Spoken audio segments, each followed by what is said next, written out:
भारत माता की, भारत माता की। राष्ट्रीय अधिवेशन में यहां उपस्थित और देश के कोने कोने से जुड़े प्रत्येक भाजपा कार्यकर्ता का मैं अभिनंदन करता हूं।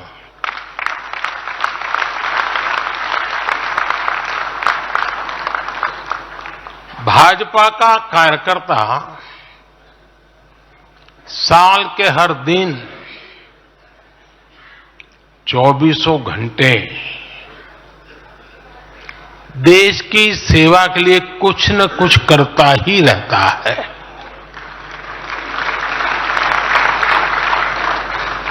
लेकिन अब अगले 100 दिन नई ऊर्जा, नया उमंग, नया उत्साह, नया विश्वास, नए जोश के साथ काम करने का है। आज 18 फरवरी है और इस कालखंड में जो युवा 18 वर्ष के पड़ाव पर पहुंचे हैं, वो देश की 18वीं लोकसभा का चुनाव करने वाले हैं।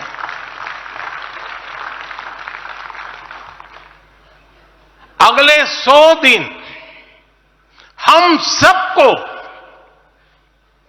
जुट जाना है, हर नए वोटर तक पहुंचना है, हर लाभार्थी तक पहुंचना है, हर वर्ग, हर समाज, हर पंथ, परंपरा, सब लोगों के पास पहुंचना है। हमें सबका विश्वास हासिल करना है। और जब सबका प्रयास होगा तो देश की सेवा के लिए सबसे ज्यादा सीटें भी बीजेपी को ही मिलेगी।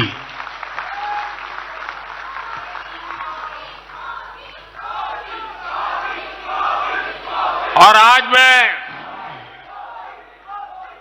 कल मुझे पदाधिकारियों के साथ बैठने का अवसर मिला। कल दोपहर से आप सबके साथ बैठने का अवसर मिला। मैं नड्डा जी को और उनकी पूरी टीम को और आप सबको बधाई देता हूं। जब मैं पदाधिकारियों की बैठक में साल भर के काम का रिपोर्टिंग सुन रहा था, मैं सचमुच में इतना प्रभावित हुआ कि भाजपा के कार्यकर्ता सत्ता में रहने के बावजूद भी समाज के लिए इतना करते हैं, दिन रात दौड़ते हैं, संकटों के बीच भी करते हैं और सिर्फ भारत मां की जय के लिए करते हैं। ये 2 दिन भी जो चर्चा हुआ, विचार विमर्श हुआ है, देश के उज्जवल भविष्य के लिए हमारे संकल्प को दृढ़ करने वाली हर बातें हुई है। मैं इस भव्य आयोजन के लिए, प्रेरक विषयों के लिए आप सबको भी, देश भर के कार्यकर्ताओं को भी नड्डा जी के माध्यम से सबका अभिनंदन करता हूं। साथियों, आज मैं समस्त देशवासियों की तरफ से संत शिरोमणि आचार्य श्री 108 पूज्य विद्यासागर जी महाराज को श्रद्धापूर्वक, आदरपूर्वक नमन करते हुए श्रद्धांजलि देता हूं। उनके संलेखन समाधिस्थ होने की सूचना मिलने के बाद उनके अनुयायी शोक में हैं, हम सभी शोक में हैं। और मेरे लिए तो यह एक व्यक्तिगत क्षति जैसा है। वर्षों तक मुझे व्यक्तिगत रूप से अनेक बार उनसे मिलने का, उनके दर्शन करने का, उनके मार्गदर्शन प्राप्त करने का अवसर मिला है। कुछ ही महीने पहले ऐसा ही मन कर गया था, मेरे प्रवास कार्यक्रम को बदल करके बहुत सुबह सुबह मैं उनके पास पहुंच गया था। तब पता नहीं था कि मैं दोबारा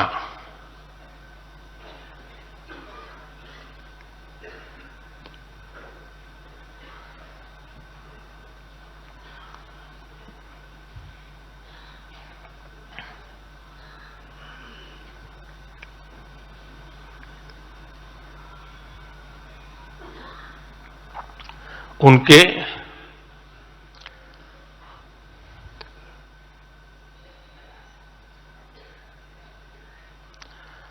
दर्शन नहीं कर पाऊंगा।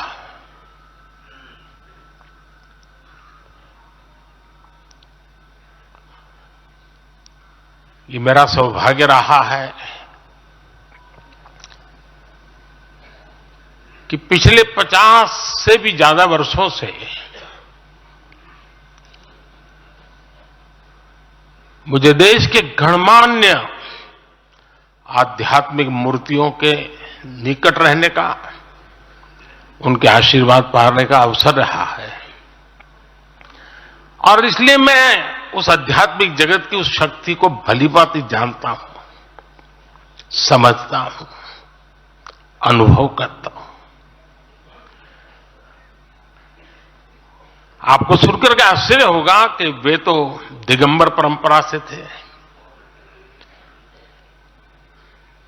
उनका जीवन कैसा होता है हम जानते हैं, लेकिन शायद ही कोई ऐसी महत्वपूर्ण घटना ऐसी नहीं होगी या मेरी तरफ से कुछ महत्वपूर्ण किसी काम में मेरा संबंध आया हो, 24 घंटे के भीतर भीतर उसका एनालिसिस करके मुझे उनका संदेश आता था। यानी कितने जागरूक थे।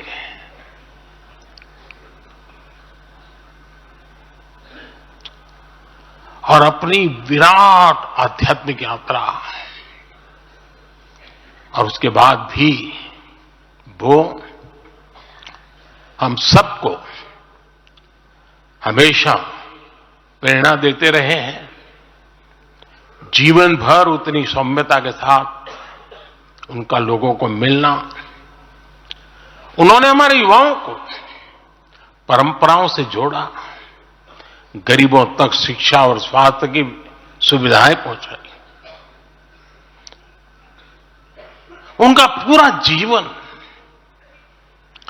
उस व्यक्ति के लिए प्रेरणा जैसा है जिसने गरीबों और वंचितों के लिए काम करने का संकल्प लिया है। आज जब भारत प्रगति के पथ पर आगे बढ़ रहा है, मुझे विश्वास है कि उनके सिद्धांत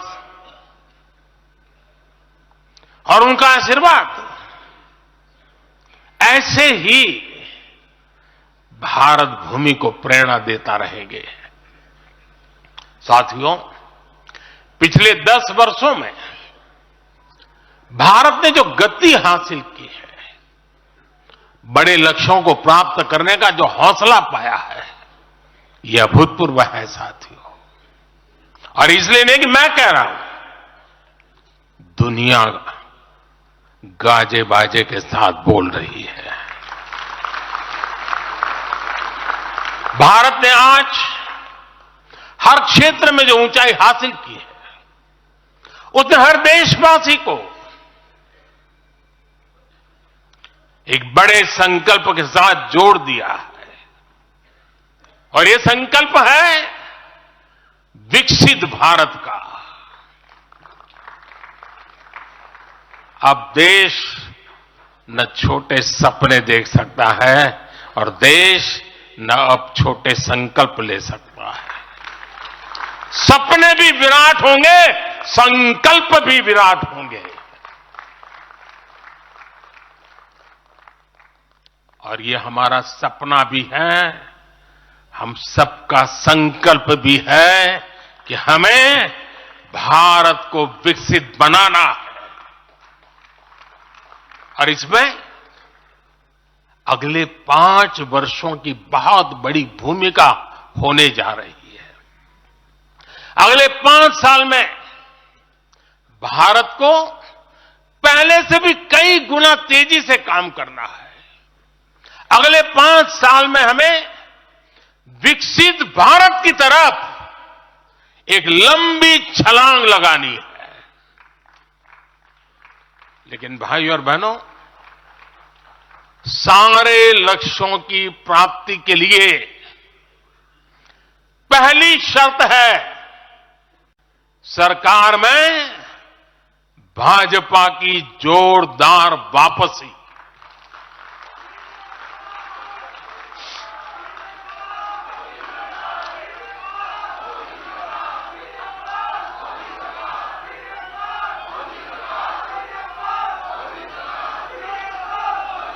आज विपक्ष के नेता भी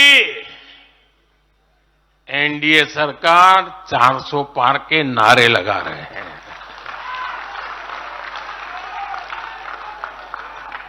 और एनडीए को 400 पार कराने के लिए भाजपा को 370 का माइलस्टोन पार करना ही होगा।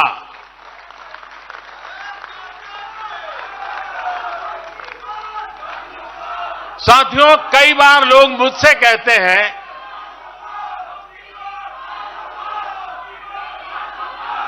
मुझे कहते रहते कि अरे मोदी जी, आपने इतना तो सब कुछ क्या कर लिया, जो बड़े बड़े संकल्प आपने लिए वो तो पूरे कर लिए, अब क्यों इतनी भागदौड़ करनी।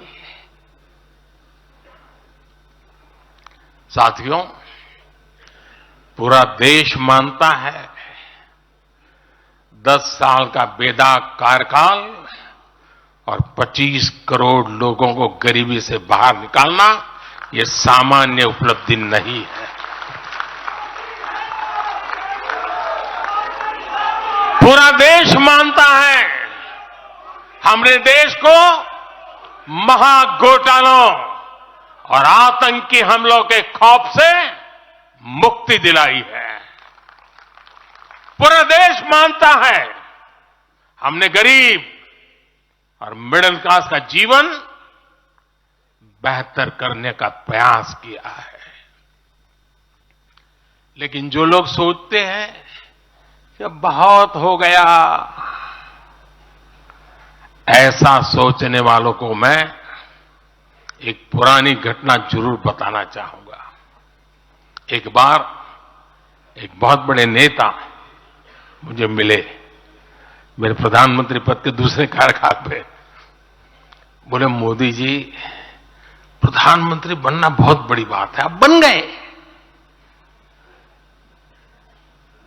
आपने इतने दशकों का संगठन का भी काम कर लिया, मुख्यमंत्री के रूप में भी इतना लंबा समय रह चुके, प्रधानमंत्री में भी दोबारा आ गए। अब इतना काम पा लिया है, अब तो थोड़ा बैठो, आराम करो, बहुत कर लिया। ये उन्होंने मुझे कहा था। उनकी वो भावना राजनीति के पुराने अनुभवों से थी। लेकिन साथियों, हम राजनीति के लिए नहीं, राष्ट्र नीति के लिए निकले हैं।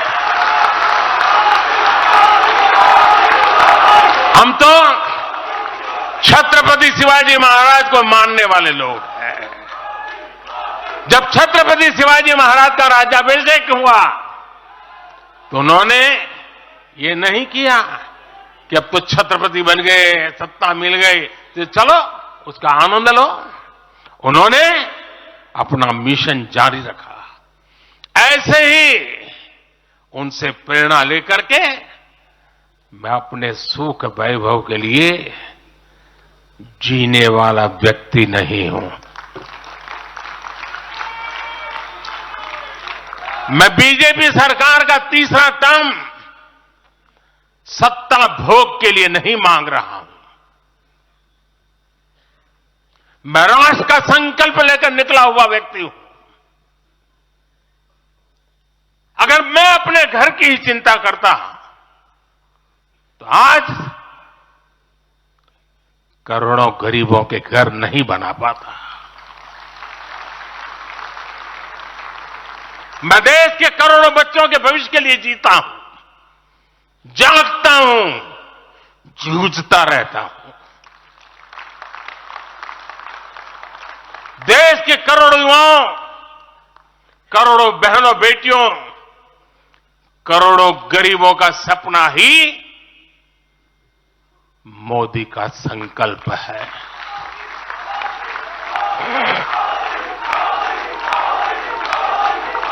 और इस संकल्प की पूर्ति के लिए ही हम सब सेवा भाव से दिन रात एक कर रहे हैं। 10 वर्षों में हमने जो हासिल किया, साथियों, वो तो एक पड़ाव मात्र है। मंजिल तक पहुंचने का एक नया विश्वास है। अभी हमें देश के लिए, कोटि कोटि भारतीयों के लिए, हर भारतीय का जीवन को बदलने के लिए बहुत कुछ हासिल करने का सपने हैं, संकल्प है, और उसके लिए बहुत से निर्णय भी बाकी है। साथियों, आज भाजपा युवा शक्ति, नारी शक्ति, गरीब और किसान की शक्ति को विकसित भारत के निर्माण की शक्ति बना रहा है। पहले लोगों को लगता था कि सरकारें बदलती हैं, व्यवस्था नहीं बदलती। हमने सच्चे अर्थ में सामाजिक न्याय की भावना से हर व्यवस्था को पुरानी सोच, पुरानी अप्रोच से बाहर निकाला। जिनको किसी ने नहीं पूछा, हमने उन्हें पूछा है। इतना ही नहीं, हमने उसको पूजा है। आदिवासियों में भी सबसे पिछड़ी जनजातियों को पहले किसी ने नहीं पूछा। हमने उनके लिए पीएम जनमन योजना बनाई। लाखों विश्वकर्मा परिवारों को किसी ने नहीं पूछा। हमने उनके लिए पीएम विश्वकर्मा योजना बनाई। रेहड़ी, ठेले, फुटपाथ पर काम करने वाले लाखों साथियों के बारे में किसी ने नहीं सोचा। हमने उनके लिए पीएम स्वनिधि योजना बनाई। साथियों, पहले की सरकारों ने महिलाओं के हितों की, उनके जीवन में आ रही परेशानियों की भी कभी चिंता नहीं की। हमारे यहां बेटियों को गर्भ में ही मार डालने की कितनी विराट समस्या थी। हमने इसके लिए सामाजिक चेतना, साथ साथ कड़े कानून, दोनों का सहारा लिया। पहली बार देश में बेटी बचाओ बेटी पढ़ाओ जैसा एक जन आंदोलन चला, जिसका एक बहुत ही सार्थक प्रभाव हुआ। हमने बालिकाओं के, महिलाओं के पोषण पर विशेष बल दिया। हमने पोषण अभियान चलाया ताकि गर्भवती महिलाओं को उचित मदद मिल सके। स्वस्थ महिला ही स्वस्थ संतान को जन्म दे सकती है। गर्भ के समय महिलाओं को उचित पोषण मिले, इसके लिए मातृ वंदना योजना के तहत 3.25 करोड़ से अधिक बहनों को सीधी मदद दी। हमने सुरक्षित मातृत्व अभियान के तहत लगभग 5 करोड़ गर्भवती महिलाओं को हेल्थ चेकअप किया। प्रयास यही था कि माता और शिशु दोनों के जीवन पर पहले जो खतरे रहते थे उन्हें कम किया जा सके। 2014 से पहले महिला सुरक्षा को लेकर कितनी चिंताएं होती थी। हर कोई चिंतित रहता था। हमने रेप, बलात्कार ऐसे अपराधों को, संगीन अपराधों में फांसी की सजा सुनिश्चित की।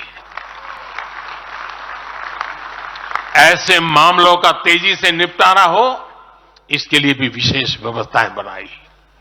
साथियों, मैं देश का पहला प्रधानमंत्री हूं जिसने शौचालय जैसे विषय को लाल किले से उठाया। मैं देश का पहला प्रधानमंत्री हूं जिसने महिलाओं के खिलाफ अपशब्दों पर लाल किले से नाराजगी व्यक्त की थी। नारी गरिमा, नारी सम्मान हमारे लिए सर्वोपरि है। मुझे गर्व है कि पिछले 10 वर्षों में भाजपा सरकार ने महिलाओं का जीवन आसान बनाने के लिए अनेक कदम उठाए हैं। हमने 10 करोड़ उज्ज्वला गैस कनेक्शन दिया। हमने 4 करोड़ घर बनवाए, जिनमें 3 करोड़ से ज्यादा घर महिलाओं के नाम रजिस्टर हुए। हमने महिलाओं के नाम 3 करोड़ से ज्यादा घर रजिस्टर करवाकर उनको घर की मालकिन बनाया। हमने 10 करोड़ परिवारों की बहनों को पहली बार नल से जल दिया। हमने 12 करोड़ परिवारों की बहनों को टॉयलेट दिया। और टॉयलेट वो 4 दीवारी नहीं है, इज्जत घर है। हमने 1 रुपए में सुविधा सैनिटरी पैड्स की योजना शुरू की। हमने 25 करोड़ से ज्यादा महिलाओं के बैंक अकाउंट खोले। हमने 30 करोड़ से अधिक मुद्रा लोन महिला लाभार्थियों को दिए। साथियों, बहनों को आर्थिक रूप से सशक्त करने के लिए, बेटियों को नौकरी करने में आसानी हो, इसके लिए हमने अनेक कदम उठाए। हमने सेल्फ हेल्प ग्रुप से 10 करोड़ बहनों को जोड़ा। हमने 1 करोड़ बहनों को लखपति दीदी बनाया। खादी को जो फिर से नया जीवन मिला है, उसका फायदा भी सबसे अधिक गांव की बहनों को ही हुआ है। हमने प्रेगनेंसी लीव को बढ़ाकर 26 हफ्ते किया। पहले फैक्ट्रियों में या दूसरी जगहों पर महिलाओं को नाइट शिफ्ट में काम करने के लिए अनेक अड़चनें थी। हमने श्रम कानूनों में सुधार करके उनको भी दूर किया। हमने पैरामिलिट्री फोर्सेस में महिलाओं की भर्ती 2 गुने से अधिक की। हमने सेनाओं के अग्रणी मोर्चों में महिलाओं की तैनाती को सुनिश्चित किया। हमने सैनिक स्कूलों और मिलिट्री एकेडमी के दरवाजे बेटियों के लिए खोल दिए। साथियों, इस बार 26 जनवरी को कर्तव्य पथ भारत की नारी शक्ति से पूरे देश को प्रेरणा दे रहा था। साथियों, आने वाले समय में हमारी माताओं, बहनों, बेटियों के लिए अवसर ही अवसर आने वाले हैं। मिशन शक्ति से देश में नारी शक्ति की सुरक्षा और सशक्तिकरण का संपूर्ण इकोसिस्टम बनेगा। अब 15,000 महिला सेल्फ हेल्प ग्रुप को ड्रोन मिलेंगे। ड्रोन दीदी खेती में वैज्ञानिकता और आधुनिकता लाएगी। अब देश में 3 करोड़ महिलाएं लखपति दीदी बनाई जाएगी। पीएम विश्वकर्मा योजना से परंपरागत कला और शिल्प से जुड़ी बहनें सशक्त होंगी। नई नेशनल एजुकेशन पॉलिसी से बेटियों को शिक्षा और स्किल के मामले में सबसे अधिक फायदा होगा। गांव के पास ही बेहतर स्पोर्ट्स इंफ्रास्ट्रक्चर बने, बेटियां हमारी स्पोर्ट्स में कमाल करेगी।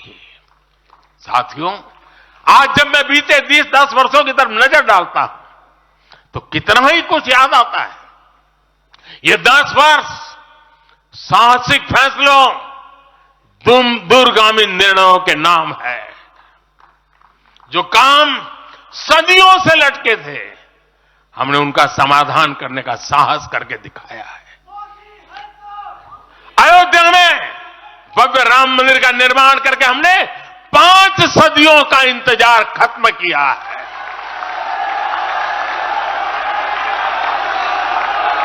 गुजरात के पावागढ़ में 500 साल बाद धर्म ध्वजा फहराई गई है।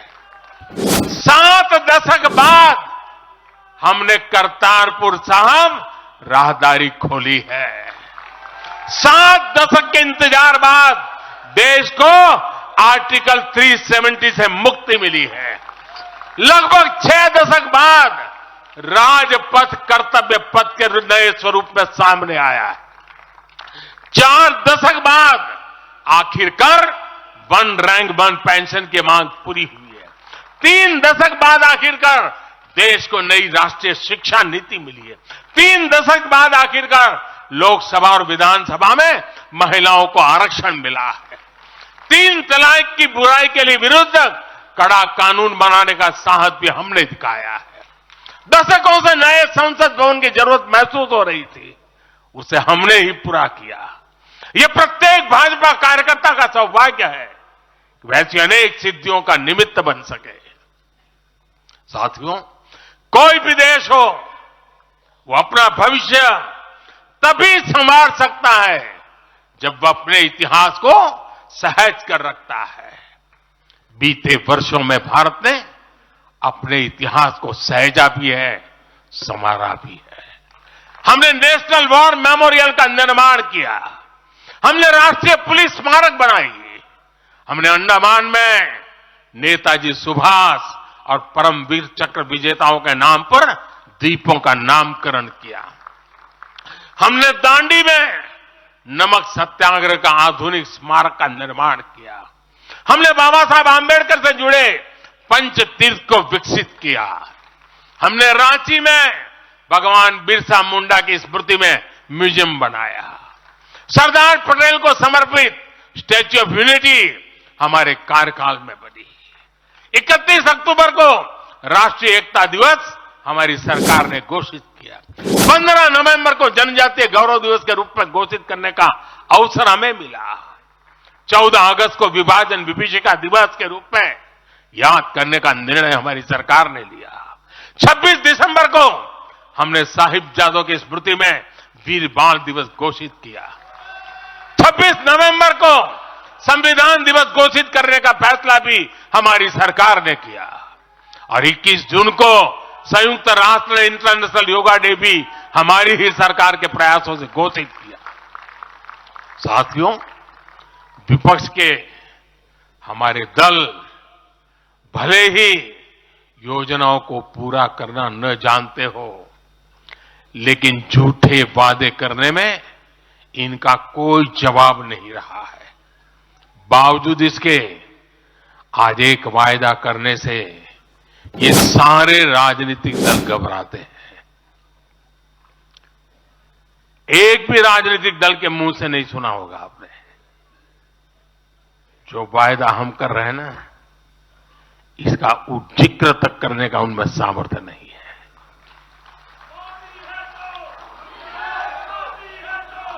और हमारा वायदा है विकसित भारत का।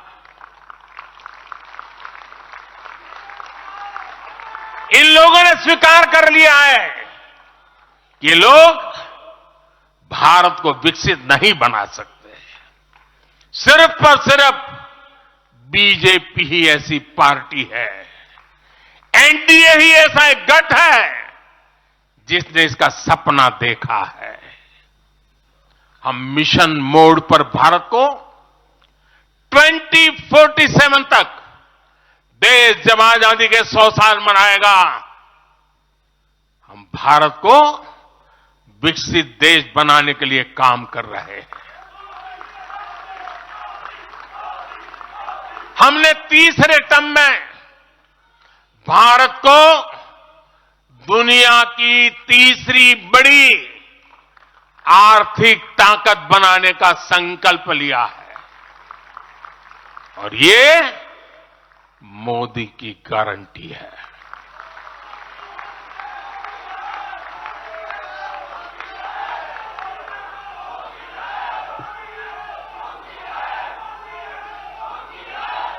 और जब मैं भारत को तीसरी आर्थिक ताकत बनाने की बात करता हूं तो उसका मतलब भी बहुत गहरा है। इसका मतलब है भारत के आर्थिक, सामरिक और सांस्कृतिक सामर्थ्य का कई गुना विस्तार, चहुत दिशा में विस्तार। साथियों, हम इसके लिए कितनी तेजी से काम कर रहे हैं, इसका हिसाब लगाना भी जरूरी है। भारत को, यह आंकड़ा याद रखिए, भारत को $1 ट्रिलियन की अर्थव्यवस्था बनने में लगभग 60 साल लगे थे। 60 साल। 2014 में जब देश ने हमें अवसर दिया तो 2 ट्रिलियन मार्क भी बहुत बड़ा लग रहा था, लेकिन 10 वर्षों में हमने अपनी अर्थव्यवस्था में $2 ट्रिलियन और जोड़ दिया। एक के लिए 60 साल, 10 साल में 2 और जोड़ दिया। जब भारत दुनिया की 11वें नंबर की अर्थव्यवस्था था और 11 से 10 पर आने में दम उखड़ गया उनका, हम 11 से 5 पर ले आए। अर्थव्यवस्था जब 11 नंबर पर थी तब इंफ्रास्ट्रक्चर का बजट सिर्फ 2 लाख करोड़ रुपए भी नहीं बन पाता था। आज भारत 5वें नंबर की अर्थव्यवस्था है तो भारत का इंफ्रा बजट 11 लाख करोड़ को पार कर चुका है। इसी वजह से आज गरीबों को 1 करोड़ों घर बन रहे हैं। आज गरीबों के घर तक पानी पहुंच रहा है। आज देश में रिकॉर्ड मेडिकल कॉलेज, अस्पताल, यूनिवर्सिटीज बन रहे हैं। गांव तक की सड़कें बन रही हैं। जब भारत दुनिया की टॉप 3 अर्थव्यवस्थाओं में आएगा तो आप कल्पना कर सकते हैं कि विकास कार्यों के लिए हमारे पास कितनी ज्यादा पूंजी होगी। इसलिए भारत के टॉप 3 इकोनॉमी में आने का मतलब है भारत के हर परिवार का जीवन स्तर सुधरेगा। भारत के हर परिवार की आय बहुत अधिक बढ़ जाएगी। भारत का पब्लिक ट्रांसपोर्ट और आधुनिक बनेगा। भारत में रोजगार के लिए नए सेक्टर खुलेंगे, रोजगार के और ज्यादा मौके मिलेंगे। भारत के युवाओं को भारत में ही फंडिंग के ज्यादा से ज्यादा अवसर आएंगे। भारत की महिलाओं को हर मोर्चे पर आगे बढ़कर नेतृत्व करने का मौका मिलेगा। हमारे किसान लेटेस्ट टेक्नोलॉजी से जुड़कर काम करेंगे, कृषि उत्पाद में वैल्यू एडिशन करेंगे। लोगों की जीवन बेहतर बनाने के लिए देश में पर्याप्त संसाधन और आवश्यक व्यवस्थाएं मौजूद होगी। साथियों, मुझे खुशी है कि आज विकसित भारत अभियान की बागडोर भी भारत के युवाओं ने संभाली है। पिछले 1.5 साल में विकसित भारत के संकल्प से जुड़े सुझावों के लिए, और लोगों को ऐसा लगता होगा कि हम बात पता, ऐसा नहीं है। इस पर हम 1.5 साल से चुपचाप काम कर रहे हैं। सरकार की मशीनरी को लगाया है और आपको जानकर के खुशी होगी, अब तक 15 लाख लोगों से ज्यादा लोगों ने विकसित भारत कैसा हो, रोडमैप कैसा हो, इनिशिएटिव कैसे हो, नीतियां कैसी हो, इसमें विचार विमर्श हुआ है। लोगों ने अपने आइडियाज दिए हैं और आपको जानकर के और खुशी होगी, इन 15 लाख में से आधे से ज्यादा वो लोग हैं जिनकी उम्र 35 से कम है। पूरी युवा सोच के साथ हम आगे बढ़ रहे हैं। इन लाखों युवाओं ने विकसित भारत का रोड मैप सुझाया है।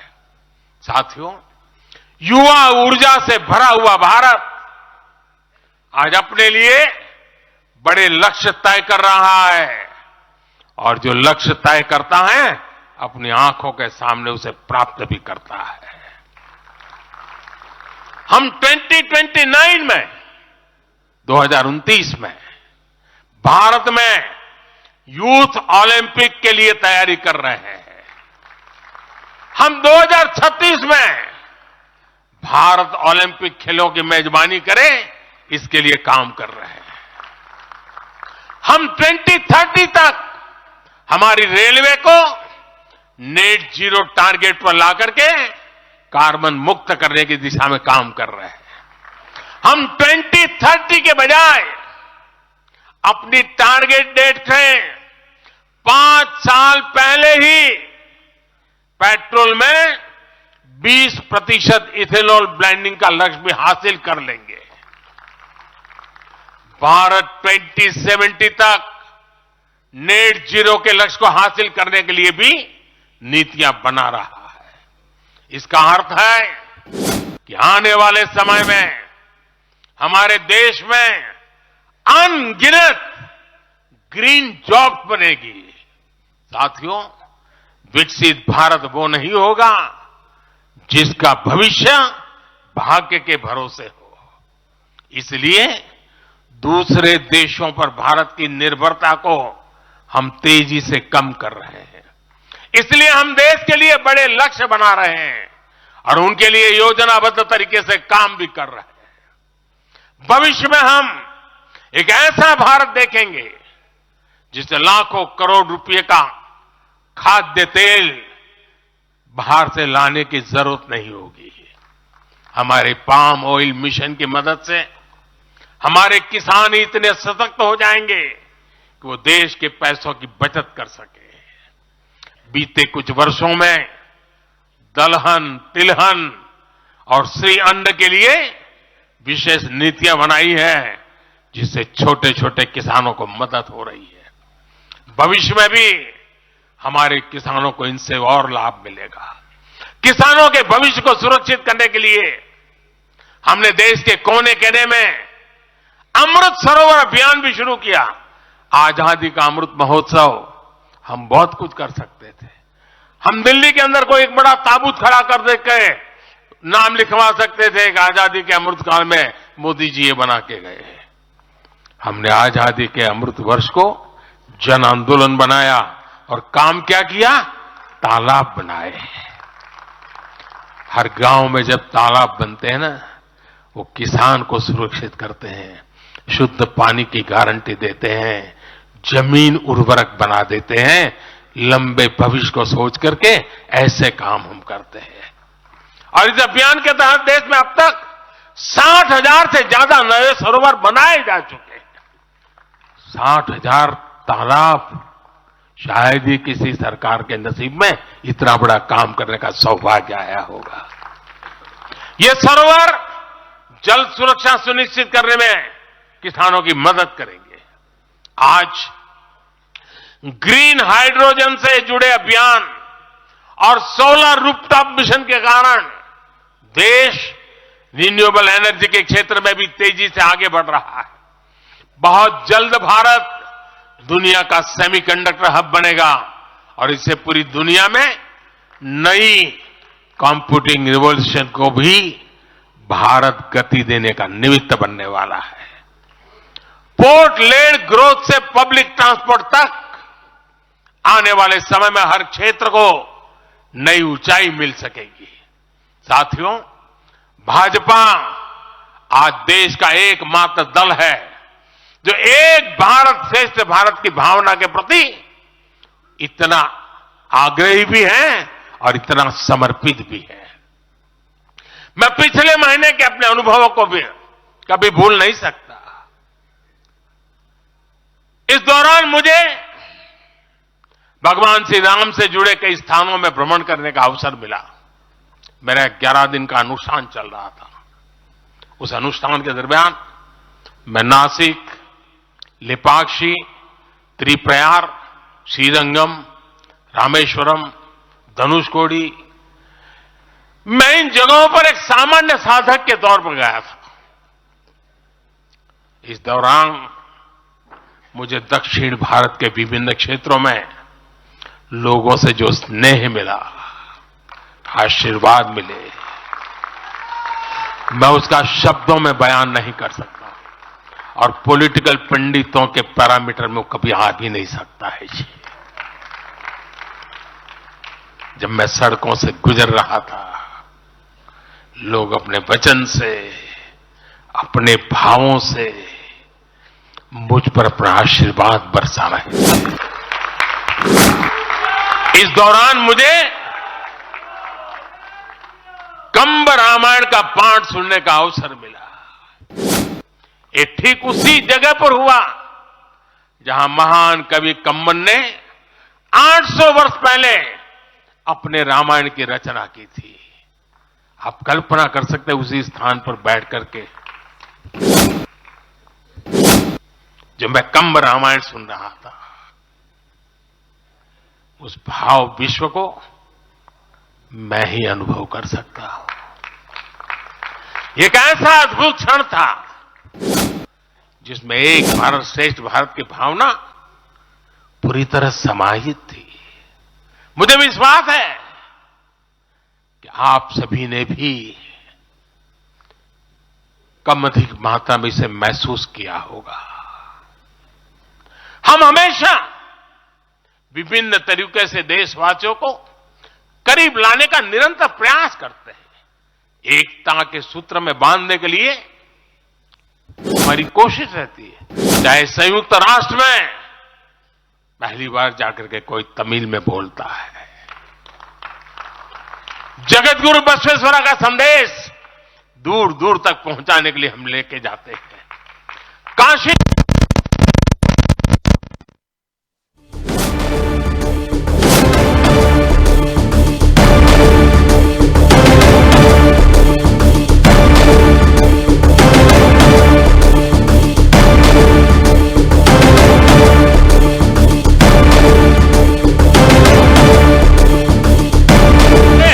हर राज्य में लेकर जाते हैं। हमारे राजभवनों में हर राज्यों के स्थापना दिवस बनाए जाते हैं।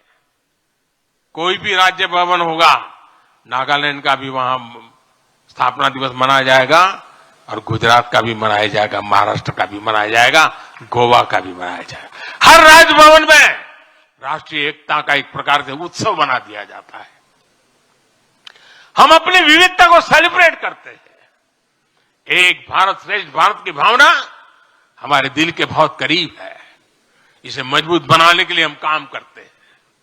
साथियों, एक भारत श्रेष्ठ भारत की भावना हमारी गवर्नेंस में भी दिखाती है। हर क्षेत्र के विकास पर हमारा पूरा फोकस है। नॉर्थ ईस्ट का उदाहरण आपके सामने है। पहले की सरकारों में नॉर्थ ईस्ट को पूरी तरह अनदेखा कर दिया गया क्योंकि पार्लियामेंट की सीटें कम है, उनका इंटरेस्ट नहीं था। हम वोट और सीटों के हिसाब से काम नहीं करते। मेरे लिए तो मेरे देश का हर कोना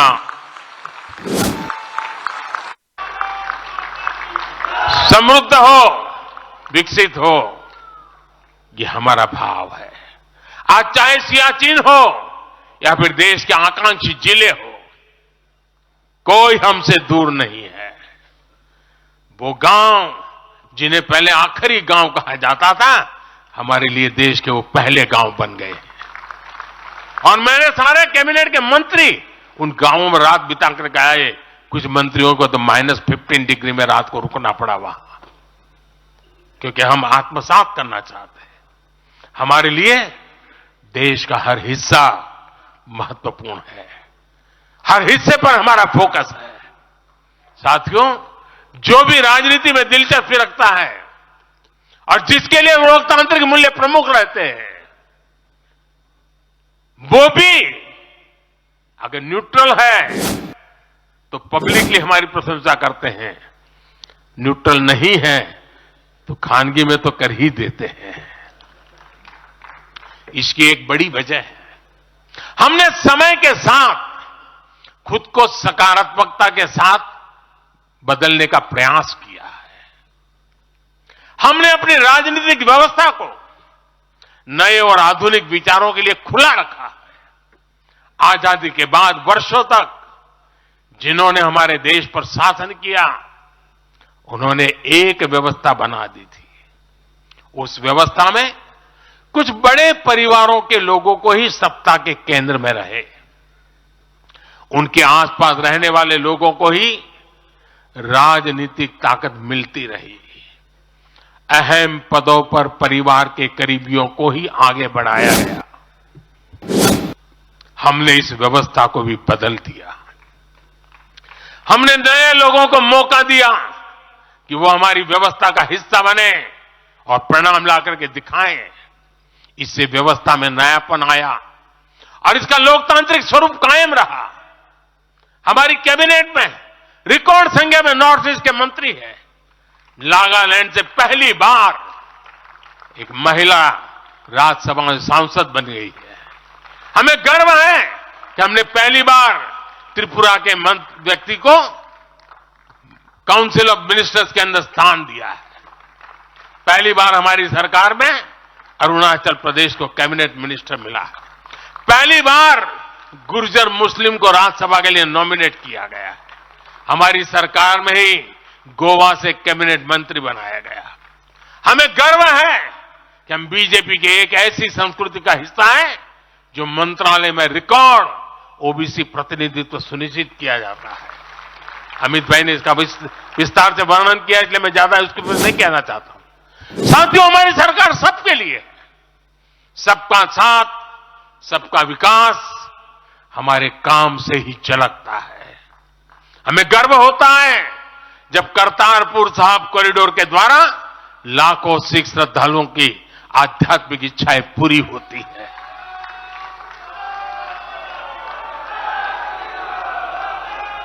अब कल्पना कीजिए, 70 साल तक भारत की सीमा में रह करके हमारे सिख पंथ के अनुयायी दूरबीन से पाकिस्तान के अंदर करतारपुर साहिब के दर्शन करते थे। हमने रास्ते खोल दिए दोस्तों। अब स्थिति बदल गई है। हमने लंगर की वस्तुओं से जीएसटी भी हटा दिया। हमने स्वर्ण मंदिर के लिए एफसीआर रजिस्ट्रेशन सुनिश्चित किया, जिससे विदेशियों को सेवा करने का अवसर मिला है। पहली बार वीर बाल दिवस मनाकर हमने सत्य और न्याय के लिए बलिदान देने वाले साहसजादों को, शौर्य को सम्मान दिया। आज केरल का बच्चा भी जानता है कि साहबजादे का बलिदान कैसा था।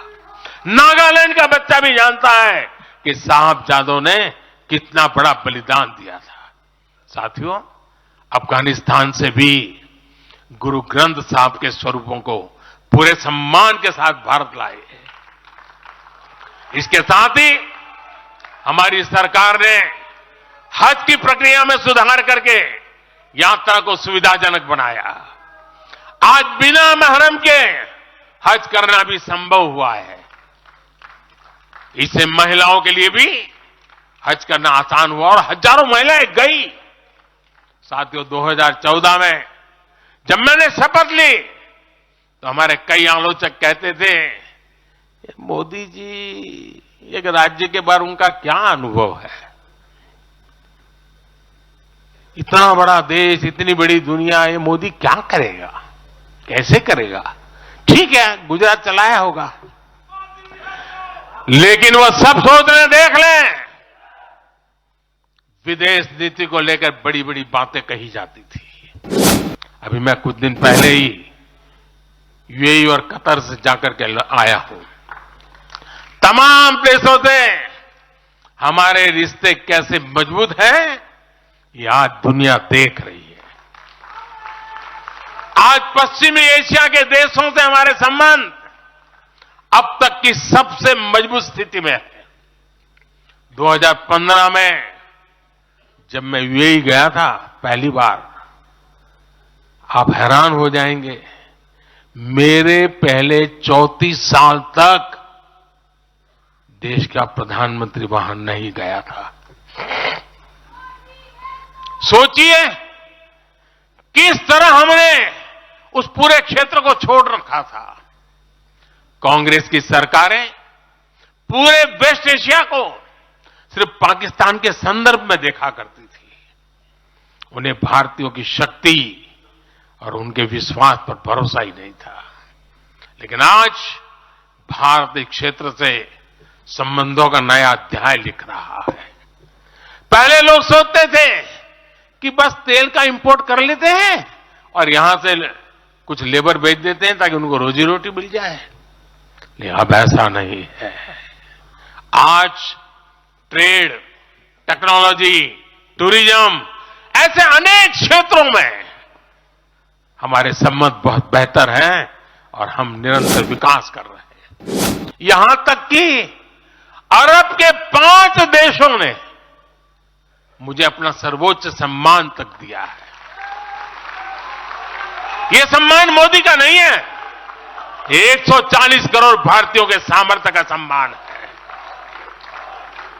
और भाइयों बहनों, विदेश नीति के जो भी जानकार हैं, वो विदेश से मिले हर संकेत भी पकड़ ले रहे होंगे। आज अलग अलग देशों में सत्ता और विपक्ष के दल ये खुलकर मानते हैं कि भारत के सशक्त होने से पूरी दुनिया का हित होने वाला है। ये पूरी दुनिया मानने लगी है। आज हर महाद्वीप में भारत का सम्मान, भारत की ताकत बढ़ रही है। हर देश भारत से गहरे संबंध बनाने पर जोर दे रहा है और इन सब के बीच कोई देश हमारी सरकार से बातचीत के लिए, आप जानकर के हैरान होंगे, अभी तो चुनाव बाकी है, लेकिन मेरे पास जुलाई, अगस्त, सितंबर के डेट पड़े हुए निमंत्रण दे करके। इसका अर्थ क्या है? इसका अर्थ है कि दुनिया के विभिन्न देश भी बीजेपी की सरकार की वापसी को लेकर पूरी तरह आश्वस्त है। वो भी जानते हैं, दुनिया का हर देश जानता है, दुनिया की हर शक्ति जानती है, आएगा तो साथियों, कांग्रेस से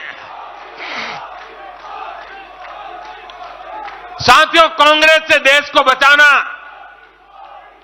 देश के हर नागरिक को बचाना, हमारे बच्चों का, हमारे युवाओं का भविष्य बचाना बीजेपी के प्रत्येक कार्यकर्ता का दायित्व है। कांग्रेस का ट्रैक रिकॉर्ड हम सभी के सामने है। कांग्रेस अस्थिरता की जननी है। कांग्रेस परिवारवाद की जननी है। कांग्रेस भ्रष्टाचार की जननी है और कांग्रेस तुष्टीकरण की भी जननी है। 70 के दशक में जब देश में कांग्रेस के विरुद्ध गुस्सा बढ़ना शुरू हुआ तो खुद को बचाने के लिए इसने अस्थिरता का सहारा लिया। हर नेता की सरकार कांग्रेस ने अस्थिर की। आज यहां प्रस्ताव के समय इसकी चर्चा आई है, मैं ज्यादा उसके लिए कहता नहीं हूं। आज भी ये लोग अस्थिरता पैदा करने के लिए नई नई साजिशें कर रहे हैं। इन लोगों ने मिलकर जो गठबंधन बनाया है उसकी भी यही पहचान है। कांग्रेस के पास विकास का एजेंडा नहीं है, फ्यूचर का रोड मैप नहीं है। ये देश को कभी भाषा के आधार पर तो कभी क्षेत्र के आधार पर बांटने में जुटे हुए हैं। साथियों, कांग्रेस का एक सबसे बड़ा पाप ये रहा है कि वो देश की सेनाओं का मनोबल तोड़ने से भी पीछे नहीं रहे। भारत की राष्ट्रीय सुरक्षा और सामरिक शक्ति को नुकसान पहुंचाने में कांग्रेस ने कोई कसर नहीं छोड़ी है। जब भी देश के रक्षा क्षेत्र में कोई बड़ा काम हुआ, जब हमारी सेनाओं ने कोई उपलब्धि हासिल की, कांग्रेस ने हर बार उन पर सवाल उठाए। आप सिर्फ सोचिए कि 5 साल पहले इन लोगों ने क्या कहा था। इन लोगों ने हर कोशिश की कि हमारी वायुसेना को राफेल जैसे एडवांस एयरक्राफ्ट न मिल पाए। इन्होंने अप्रचार किया कि हिंदुस्तान एरोनॉटिकल लिमिटेड को, एचएएल को खत्म किया जा रहा है। ये लोग तो एचएएल के बाहर फोटो तक खींचवाने के लिए चले गए थे। लेकिन देखिए एचएएल आज कैसे धूमधाम से आगे बढ़ रहा है। आज देखिए कितने सारे ऑर्डर आज उनके यहां बुक किए गए हैं। आज जरा देखिए एचएएल का मार्केट वैल्यू कितना बढ़ गया है। ये वही लोग हैं जिन्होंने हमारी सेनाओं के सर्जिकल स्ट्राइक करने पर उनके पराक्रम पर सवाल खड़ा कर दिया। जब एयर स्ट्राइक हुई तो उसकी सफलता के प्रमाण मांगे जाने लगे। कांग्रेस भारतीय सेनाओं के अपमान का कोई मौका नहीं छोड़ती। साथियों, कांग्रेस कितनी कंफ्यूज है इसका उदाहरण मैं आपको देना चाहता हूं।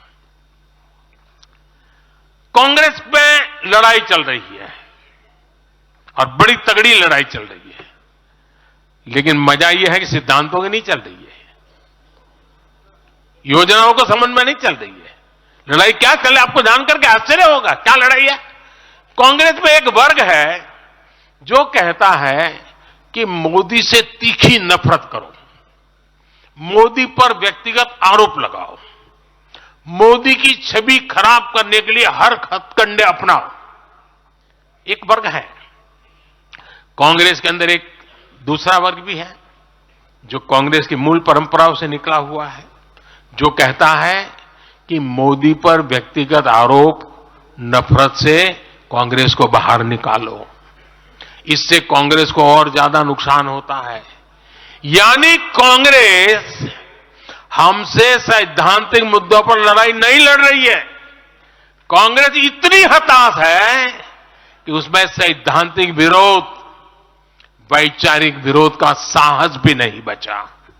इसलिए गाली गलौज और मोदी पर झूठे आरोप ही उनका एकमात्र एजेंडा बन गया है। साथियों, लाल किले से मैंने कहा था यही समय है, यही समय है, यही समय है। भारत के इतिहास में आज वो समय आ गया है जब हमें अपने देश का भाग्य बदल देना है। और साथियों, मैंने देशवासियों को लाल किले से कहा था और आपको तो कई बार कह चुका हूं। मैंने देशवासियों को कहा था कि अगर आप 10 घंटे काम करेंगे तो मोदी 11 घंटे काम करेगा। अगर आप 12 घंटे काम करेंगे तो मैं 13 घंटे काम करूंगा। अगर आप 14 घंटा काम करेंगे तो मैं 15 घंटे काम करूंगा। मेरे साथियों, देश भर के मेरे कार्यकर्ताओं, देश भर के मेरे देश को उज्जवल भविष्य के लिए आशा लगाकर बैठे हुए लोगों से मैं कहना चाहूंगा, आने वाले 100 दिनों तक बीजेपी के हर कार्यकर्ता को अपने लिए नए लक्ष्य बनाने होंगे, उन्हें प्राप्त करना होगा। बीते वर्षों में भाजपा सरकार की योजनाओं का लाभ करोड़ों लाभार्थियों को मिला है। हमें हर लाभार्थी तक पहुंचना है। और मेरी एक व्यक्तिगत प्रार्थना है, करोगे? जरा हाथ ऊपर करके बताइए, करोगे? करोगे? हर लाभार्थी के पास जाइए, उनको कहना कि प्रधान सेवक नरेंद्र मोदी ने उन्हें प्रणाम कहा है।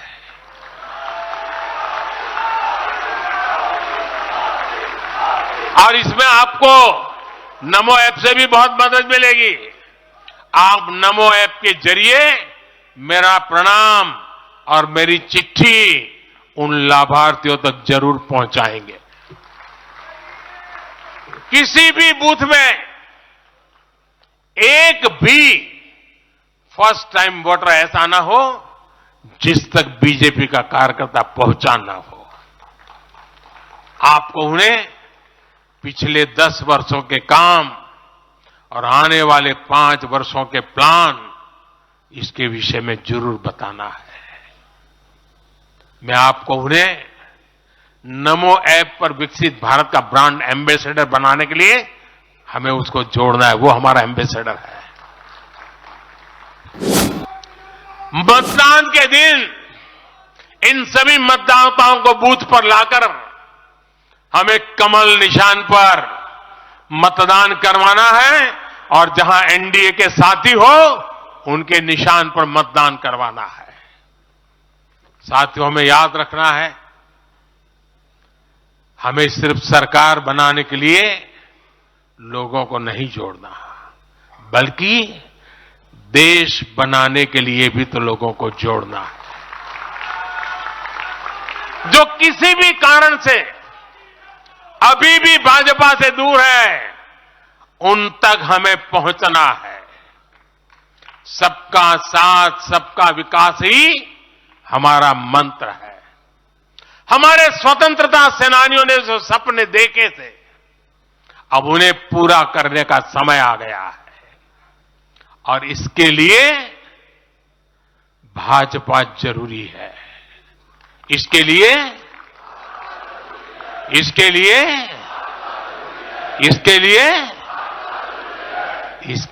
भाजपा सरकार जरूरी है। आज देश की जनता कह रही है, भ्रष्टाचार पर सख्त कार्रवाई होती रहे, इसलिए महंगाई पर लगाम लगी रहे, इसलिए देश के दुश्मनों में डर बना रहे, इसलिए निवेश और नौकरी के अवसर बढ़ते रहे, इसलिए भारत तीसरी बड़ी सबसे आर्थिक ताकत बने, इसके लिए भारत में तेजी से इंफ्रास्ट्रक्चर का निर्माण हो, इसलिए आत्मनिर्भर भारत अभियान सफल हो, इसलिए करोड़ों भारतीयों को मुफ्त राशन मिलता रहे, इसलिए किसानों को सम्मान निधि मिलती रहे, 100% लाभार्थी तक तेजी से लाभ पहुंचे, इसलिए साथियों, आप यहां से एक नए संकल्प के साथ अपने क्षेत्र में जाएं। अब की बार